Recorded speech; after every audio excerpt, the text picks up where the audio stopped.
Hello రుచిమిత్రులారా, welcome to my channel. నాతో నేను ఈరోజు మనం నేర్చుకోపోయేది మటన్ కర్రీ. చూసారా, నోరు ఊరిపోతుంది. నేను అసలు మటన్ తినండి, కానీ ఫస్ట్ టైం ట్రై చేసా. చాలా బాగుంది. రైస్లోకైనా బిర్యానీలోకైనా అద్భుతంగా ఉంటుందండి. ఈ మటన్ కర్రీని ఎలా చేసుకోవాలో చూసిద్దామా. ముందుగా 3 మిర్చిని కట్ చేసుకొని పక్కన పెట్టుకుందాం. అలాగే ఒక్క టమాటాని కట్ చేసుకోండి. ఒక్కటేనండి, మర్చిపోకండి. ఇలా చిన్న చిన్న ముక్కలుగా కట్ చేసుకొని పక్కన పెట్టుకుందాం. అలాగే ఒక్క ఉల్లిపాయని చిన్న చిన్న ముక్కలుగా కట్ చేసుకొని పక్కన పెట్టుకుందాం.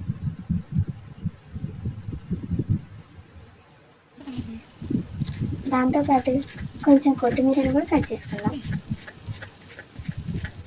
అలాగే పుదీనా కూడా కట్ చేసుకుందాం. ఇలా నీట్గా శుభ్రం చేసుకున్న మటన్ని తీసుకొని ఒక కుక్కర్లోకి వేసుకుందాం. తర్వాత దానికి సరిపడా నీళ్ళను వేసుకుందాం. అలాగే రుచికి సరిపడా కొంచెం ఉప్పుని వేసుకుందాం. వేసుకున్న తర్వాత కుక్కర్ మూత పెట్టి స్టవ్ మీద పెట్టుకుందాం. మీడియం ఫ్లేమ్లో ఉడికించుకుంటూ ఉడికించుకోవాలండి. ఇప్పుడు ఒక ప్యాన్ తీసుకొని దాంట్లోకి ఆయిల్ వేసుకుందాం. కొంచెం తాలింపు తీసుకుని అలాగే మనం కట్ చేసుకున్న ఉల్లిపాయలు, దాంతోపాటు పచ్చిమిర్చిని వేసుకొని ఇది బాగా మగ్గే వరకు వేయించుకుందాం.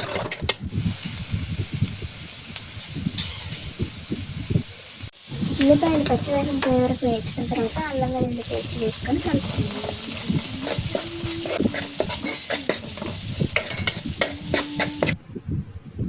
ఇలా వేగిన ఉల్లిపాయల్లోకి కొంచెం కరివేపాకు వేసుకుందాం. అలాగే మనం కట్ చేసుకున్న టమాటా ముక్కలను కూడా వేసుకొని కలుపుకుందాం.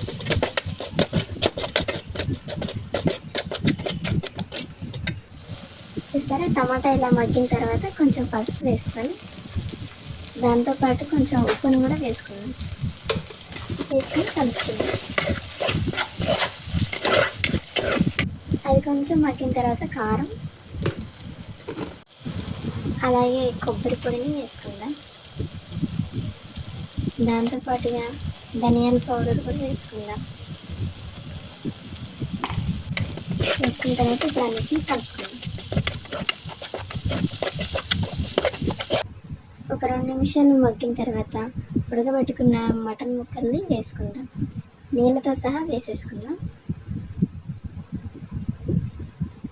వేసుకున్న తర్వాత కొంచెం పుదీనా, అలాగే కొంచెం కొత్తిమీర వేసుకుందాం.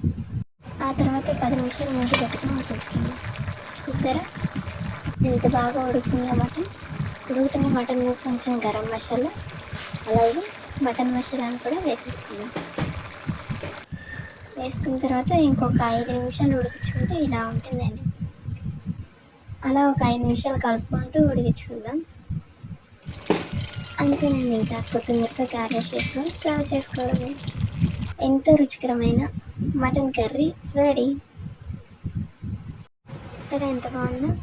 మటన్ ఎలా వండుకున్నా చాలా బాగుంటుందండి. మటన్ని ఇలా ఒకసారి మీరు కూడా ట్రై చేసి చూడండి. ట్రై చేసిన తర్వాత ఎలా వచ్చిందో కామెంట్ చేయండి. ఇలాంటి మరిన్ని వీడియోస్ కోసం like, share and subscribe my channel my kitchen diaries. మరో రుచికరమైన వంటలు మళ్ళీ కలుద్దాం.